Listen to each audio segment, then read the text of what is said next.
அரிசியும் சிறுதானியம் மட்டும் கலந்து நம்ம சத்து மாவு பண்ணுறோம். சாமை, வரகு, குதிரைவாளி, சோளம், கம்பு, அப்புறம் பார்த்திங்கன்னா ராகி, கருப்பு கவனி அரிசி, மாப்பிளை சம்பா அரிசி, பூங்கார் அரிசி, பாதாம், முந்திரி, ஏலக்காய், சுக்கு அப்படின்னு சொல்லிட்டு ஒரு 18 வெரைட்டி மட்டும் போட்டு பண்ணுறோம். இது சாப்பிடும்போது பார்த்திங்கன்னா சுகர்லாம் வந்து நல்லா குறையும். நிறைய கஸ்டமர் வந்து இதை வாங்கி சாப்பிட்டு நிறைய ஃபீட்பேக் சொல்லியிருக்காங்க. இது காலையில் வந்து பிரேக்ஃபாஸ்ட்டுக்கு பதில் இதை கஞ்சி மாதிரி காய்ச்சி குடிக்கலாம். ஒரு 2 ஸ்பூன் மாவு எடுத்து தண்ணியில் கரைச்சிட்டு அப்புறம் நம்ம வந்து தண்ணியில் கொதிக்க வச்சு ஊற்றி ஒரு 2 கொதி வந்தோடனே எடுத்து நாட்டு சக்கரை போட்டுக்கலாம், இல்லைன்னா சால்ட்டு போட்டு குடிச்சிக்கலாம். 6 மாதம் குழந்தையிலேருந்து எவ்வளோ வயசானவங்க இந்த கஞ்சி சாப்பிட்லாம். இதில் வந்து நாங்கள் எக்ஸ்ட்ரா வந்து இந்த கொண்டைக்கடலை, பச்சை பயிறு, வேர்க்கடலைலாம் போட்டு பண்ணல.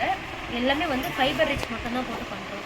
இது வந்து நிறைய கஸ்டமர் வாங்கியிருக்காங்க. இதுக்கு முன்னாடி நாங்கள் ஒரு வீடியோ போடும்போது இதை வந்து 10 லட்சம் பேர்கிட்ட பார்த்து லைக்ஸ் பண்ணி நிறைய பேர் வாங்கிட்டு இருக்காங்க. எவ்வளோ பண்ணாலும் தீர்ந்து போகும் எங்களுக்கு. வீக்லி ஒன்ஸ் வந்து 50 kg வந்து பண்ணால் கூட எங்களுக்கு சீக்கிரமாக தீர்ந்து போகும். அந்த மாதிரி ரெகுலராக கஸ்டமர் நிறைய பேர் வாங்கிட்டு இருக்காங்க. இது உங்களுக்கு தேவைப்படுதுன்னா ஸ்கிரீனில் இருக்கிற நம்பருக்கு வாட்ஸ்அப்பில் மெசேஜ் பண்ணுங்கள். 9789345605.